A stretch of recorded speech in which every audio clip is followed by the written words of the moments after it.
Assalamualaikum warahmatullahi wabarakatuh. Bertemu lagi dengan saya Saskia Ratnatulisan di channel YouTube aku Ratnatulisan dan episode tutorial and tips dari 3 ya. Kali ini saya akan menjelaskan kaidah mengenai dari mempersiapkan barang-barang keperluan belajar sebelum anak memasuki sekolahan. Kita tahu bahwa setiap anak itu pasti akan merasa senang ketika kita ingin bersekolah dengan cara tujuannya adalah menuntut ilmu, untuk melancarkan masa depan, atau bahkan menambah pengetahuan. Jadi anak-anak yang bersekolah itu tuh biasanya tidak semuanya bisa beruntung, tapi masih banyak anak-anak yang tidak beruntung seperti berstatus tunawisma, pengamen, ataupun kehilangan orang yatim piatu. Banyak yang mengalami tidak beruntung ketika bersekolah karena biayanya cukup mahal. Tapi meskipun demikian, kita sebagai orang lebih beruntung atau lebih orang tua tuh pasti kita meyakini bahwa persiapan mental itu kan ada caranya beda-beda ya. Nih, mempersiapkan barang-barang mental perlengkapan anak sekolah itu banyak sekali yang perlu dilakukan. Seperti misalnya untuk yang berkecukupan, kalian bisa menyiapkan untuk menentukan anak sekolahnya. Biasanya memilih sekolah yang berkualitas itu biasanya dengan ciri khasnya fasilitasnya yang memadai, luasnya cukup besar, ataupun gedungnya pun sangat mewah. Tapi mungkin kita tahu harganya kan tidak selamanya mahal. Ada juga mendapatkan bahwa orang yang membuat keluarga miliaran itu tuh menyekolahkan anak sekolah itu kan alasan ingin mendapatkan pendidikan yang layak. Jadi kalau untuk mendapatkan perlengkapan itu tuh memang sekarang zaman muda ya dengan online. Tapi yang dikhawatirkan itu adalah proses ketipu ataupun ini. Jadi orang-orang yang mendapat bisa diberikan seragam gratis. Jadi kalau kita mau menyekolahkan anak dengan cara tahap di tahun pertama itu adalah ketik pendaftaran. Jadi pendaftaran anak sekolah itu tuh biasanya nomor internet ataupun dengan normal. Jadi biasanya tuh kemudian anak itu harus tes dulu. Tes dulu tuh biasanya lakukan pada bulan kedua tahun sebelum bersekolah dengan cara melakukan tes. Tapi ini mungkin dari TK sampai SM. TK itu kan belum ada yang namanya tes itu ya. Tapi kalau misalnya kita diajarkan terlebih dahulu tes. Misalnya tes untuk kepribadian, kemandirian, keahlian, atau bahkan kemampuan. Dia tuh melakukan untuk banyak hal seperti mencuci piring. Emang banyak sekarang sih, banyak anak kecil di usia balita itu tapi bisa membantu pekerja orang tua sebagai persiapan untuk mental di masa depan. Ya aku juga dulu begitu.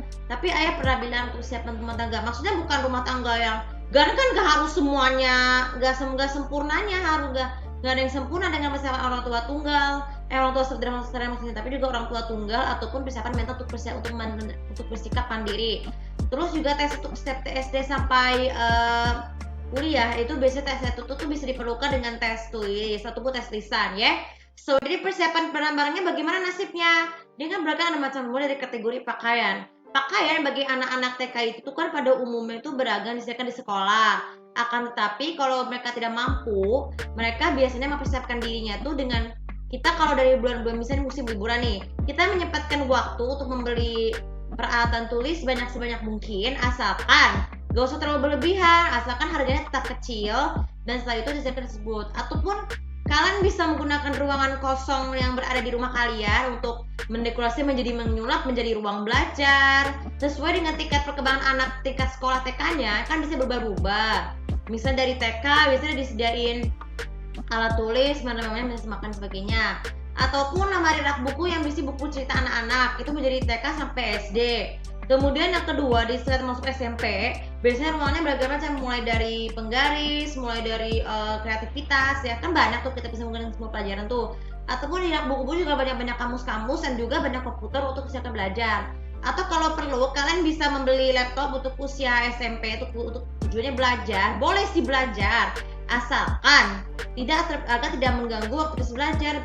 Jadi pergunakan atau kalian sejak dari TK sampai SMA perlulah jadwal yang tertera di papan tulis. Kenapa? Karena jadwal di papan tulis yang tertera itu berguna untuk mendisiplinkan anak melakukan kegiatan manfaat lainnya. Terus kemudian yang ketika anak kita sudah masuk ke SMA, perlengkapannya juga sama aja seperti SMP.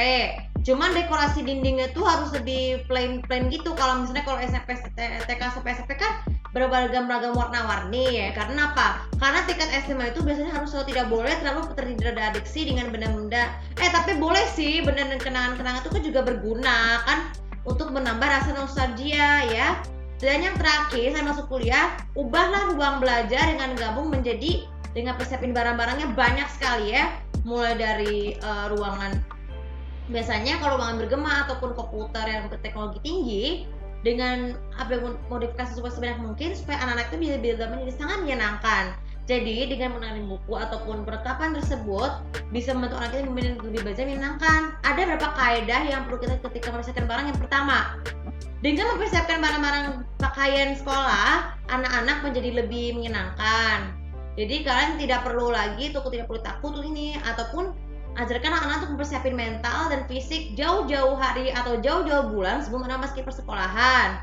Terus kemudian yang kedua tentang peralatan tulis. Jika peralatan tulisnya ada yang disuka banyak yang minjam, pastikan.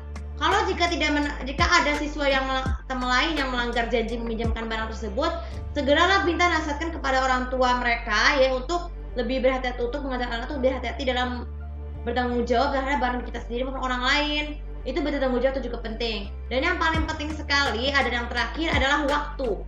Jadi kita sebaiknya sebagai orang lebih tua ataupun bagaimana sebagai saudara pun harus kita tahu bahwa mengajarkan anak disiplin waktu sejak dini membantu mereka tuh memahami itu menghargai waktu.